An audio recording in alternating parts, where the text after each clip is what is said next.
As the labor unions and the Nigerian masses continue to groan over federal government's decision to increase electricity tariff, is there a justification for this?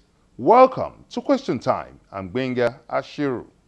From past administrations, Nigerians continue to wait in frustration for stable supply of power, with many broken promises coming from the federal government, with nothing to show for it. This time around, the federal government is proposing another hike as part of its power reform agenda. In trying to find answers to these problems, Channels TV decided to visit the largest generating power station in Nigeria, Egbe Power Station. It currently generates 1,100 megawatts of electricity, which should be sufficient for its target areas. Unfortunately, due to the national grid system, power may not go directly to its target areas. We met with the chairman of the Egbe Power Station, Mr. Kola Adeshino. He says Egbe Power Station has concluded plans to increase its generating capacity with over 2,000 megawatts by 2019. Mr. Kola Adeshino, thank you very much for joining us on this episode of Question Time.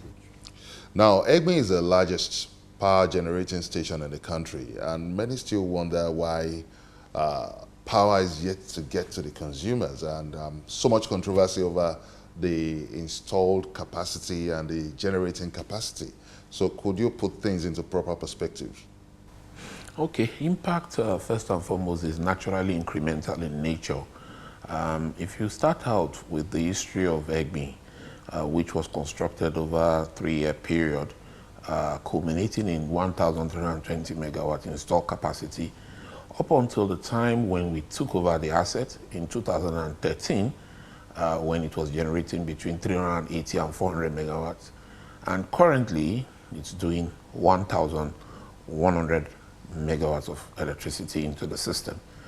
Now, if you do a comparative analysis of the output of this power plant, you will see that actually we've really geometrically improved in the availability and supply of electricity out of this plant to the system. The last unit, which is 220 megawatts, is expected to come on stream in another 3 weeks or 4 weeks from now. But for the fact that we're having issues regarding sourcing of parts and other critical items required to get the unit running, we would have been doing 1,320 megawatts as of today. How long will it take you to develop the second phase of the plants? The new plant unit we're conceiving of, it's a 1,350 megawatt combined cycle power plant. And what this implies in terms of efficiency, unlike what is currently available, is that will be far more efficient in terms of use of gas than the current capacity we're deploying to the system. This one is doing about 32%. When we go combined cycle, we'll be doing about 50% of efficiency. So invariably, we're going to be using less gas for the available capacity that we're going to be deploying in the future. So we'll be doing in another 4 years, 2,670 megawatts. You still have not explained the concept of this introduction of the combined cycle technology.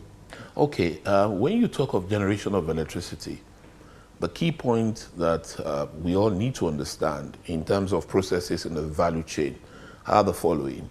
First, you start with gas.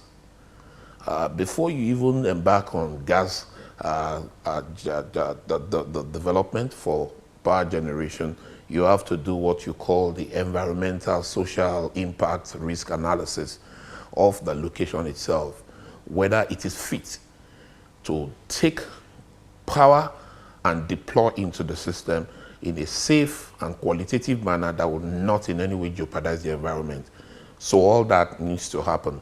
You're going to be doing what we call the front-end engineering design as well, which is more or less the plan of where the plant is going to be, all the appurtenances in terms of the pipeline infrastructure, in terms of the transmission lines and the rest of them that would ensure that that power is readily available to the consumers ultimately.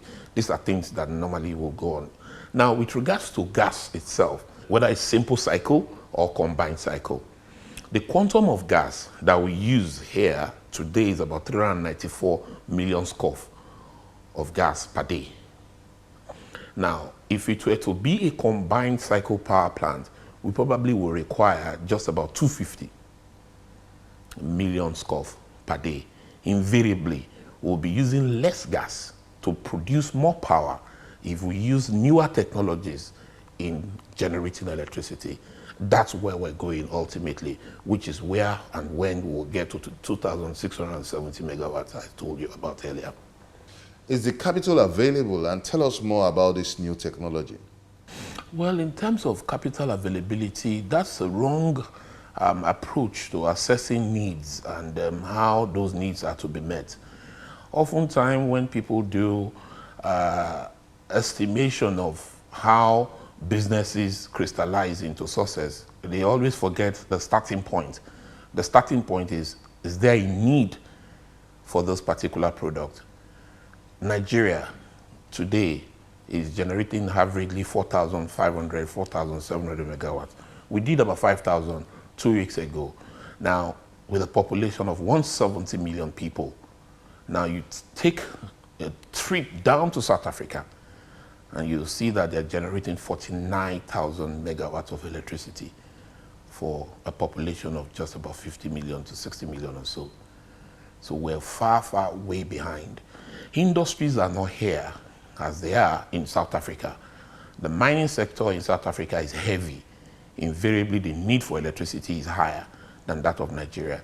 So if we truly want to industrialize, it invariably means that the electricity that needs to push that industrialization agenda needs to be there. And if it's not there, invariably the economy suffers. If the economy suffers, the people suffer. When the people suffer, there's no job and there's poverty in the land. So those are the things that you need to put into consideration before talking about capital. Now, once that need is there and there's a gap, capital naturally loves gap. Capital is always interested in risk. Capital is equally interested in growth.